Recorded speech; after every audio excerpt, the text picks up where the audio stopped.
शुष्क पाला पाचोळ्याचे वन हे भांडार, आगीच्या एका ठिणगीनही वनांचा होतो रे संहार। चारा इंधन जळते जल, साठे आटतात पशु पक्ष्यांचे निवासही यात जळतात। जैव वैविध्याची होते हानी बेसुमार,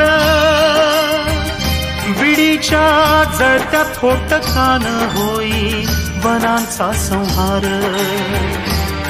तापमान वाढल्यान होते शेती उत्पन्नात घट, धुराच्या डोंबानेही होते पर्यावरण दूषित।